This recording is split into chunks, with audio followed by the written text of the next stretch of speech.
Oh, hello. I'm Robert Reid from Gallery America. Just reading a comic. I used to read comics all the time in junior high. I even made some. But I guess I always thought of comics as just kind of a diversion. Turns out there's a publisher bookshop in Oklahoma City that's making the case for comics as art, with a new exhibit called Comics as Art. This is Charles Martin, publisher of Literati Press. Comics as Art is going to be an annual show that we're launching this year, where we're inviting comic creators from around the state, really trying to motivate them to follow an idea. Give us a story that's 4 or 5 pages long and nothing more.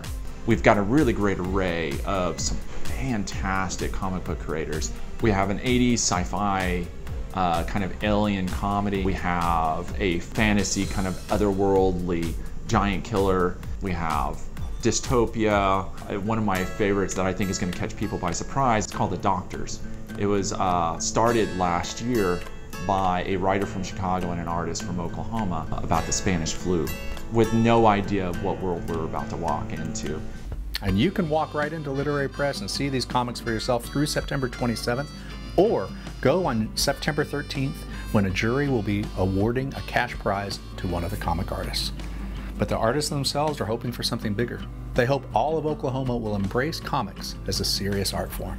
Comics is meant for everyone. I mean, originally cartoons were created as a way to kind of inform adults, and it just kind of slowly moved down the age range to children. Some people just think they outgrew it.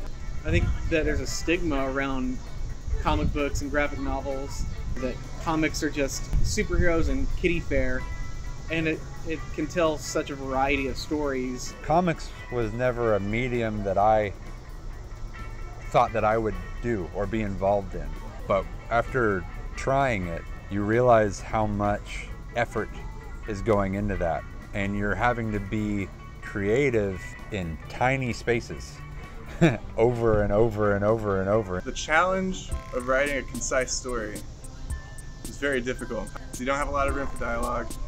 Definitely don't have a lot of room for like exposition. It takes an insane amount of work and time. By the way, this comic is Oklahoma's greatest hit in the comic lit world. It's the saga of a Viking woman warrior by a Tulsa artist, Natasha Alterici, and it's being made into a movie now. Literati Press, meanwhile, is keeping busy themselves. They are turning 10 in November. They have a new anthology coming out and 3 graphic novels. And if you want more from comic artists in Oklahoma, see our interview with Olivia Stevens on our Instagram channel, OETA Gallery. Thank you so much for watching. I'm Robert Reid, and until next time, stay arty, Oklahoma.